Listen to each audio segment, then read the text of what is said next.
마트에 있어. 전화기 너머로는 카트 끄는 소리와 사람들 웅성거림이 또렷하게 들립니다. 그런데 남편이 서 있는 곳은 대낮의 모텔 앞입니다. 눈앞의 건물과 귀에 들리는 소리가 서로 맞지 않습니다. 아내는 30분 만에 들어갔다가 30분 만에 나왔습니다. 그리고 아무 일 없었다는 듯 장바구니까지 완벽하게 만들어 집으로 돌아옵니다. 겉으로는 완벽한 슈퍼우먼. 하지만 그 완벽함은 철저하게 계산된 이중생활 위에 세워져 있었습니다.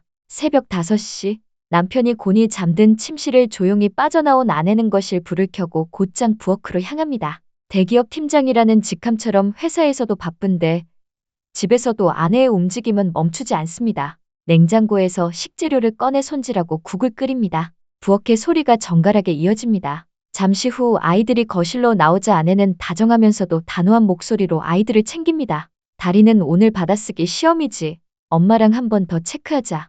아내는 아이의 노트를 빠르게 살피고 은재에게는 미리 주문해둔 생일 선물이 곧 도착할 거라며 웃어 보입니다. 남편은 의사입니다. 남편은 아내의 뒷모습을 보며 확신합니다. 나는 세상에서 가장 행복한 남자라고. 아내는 새아이의 육아와 가사는 물론 까다로운 시어머니 비위까지 맞추며 시댁 케어도 완벽하게 해내는 사람이라고. 오전 8시 30분.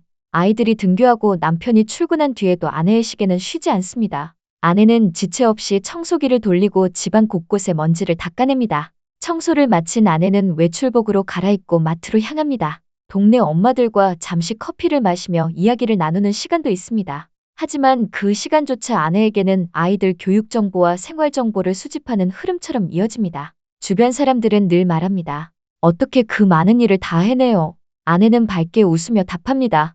1분 1초도 허투루 쓰지 않는 게 제 에너지예요. 오후 2시. 남편이 있는 병원 진료실에 한 여성이 예고 없이 나타납니다. 환자 차트에도 없는 낯선 방문객입니다. 남편은 안경을 고쳐 쓰며 묻습니다. 어디가 불편해서 오셨습니까? 여성은 차가운 표정으로 진료실 의자에 앉더니 말합니다. 그쪽 와이프 때문에 너무 불편해서 왔어요. 남편은 당황해 사람을 잘못 찾아온 것 같다며 나가달라고 하지만 여성은 요지부동입니다. 선생님, 세상에서 제일 불쌍한 남자예요. 여성의 이름은 수정입니다. 수정은 자기 남편이 약사인데 남편의 아내와 바람을 피웠다고 주장합니다. 남편은 단호하게 부정합니다. 완벽한 내조를 하는 아내가 그럴 리 없다고. 하지만 수정은 마지막 말을 남기고 사라집니다.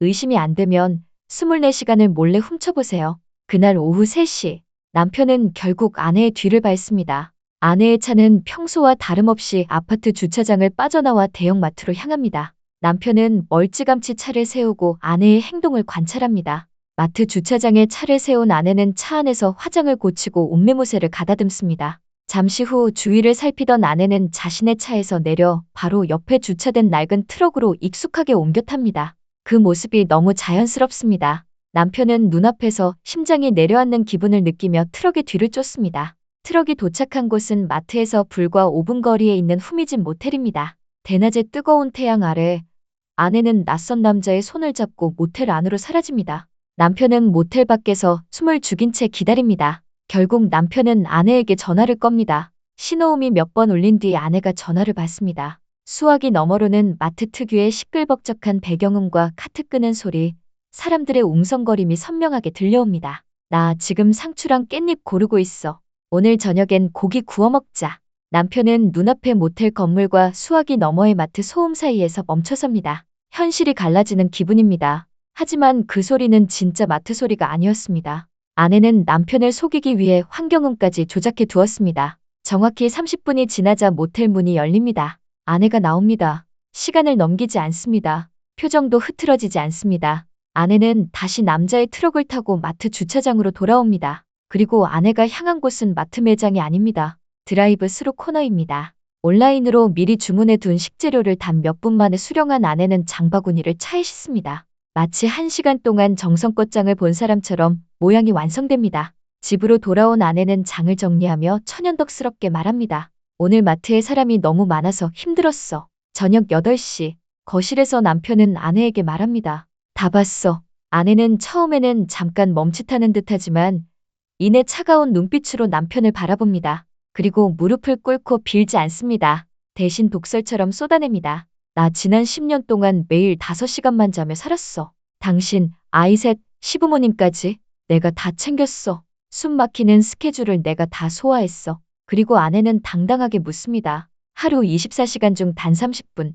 내가 나를 위해 쓴 게 뭐가 그렇게 죽을 죄야. 아내는 더 말합니다. 남편과의 잠자리는 재미없고 지루했다고. 밖에서 다른 남자들에게서 얻은 에너지가 있었기에 집에서 지치지 않고 슈퍼우먼 노릇을 할 수 있었다고. 남편의 얼굴이 굳어갑니다. 남편이 이혼을 꺼내자 아내는 남편의 현실을 정확히 찌릅니다. 내가 당신이랑 애들, 시부모님까지 안 챙기면 이 집안이 제대로 돌아가겠어?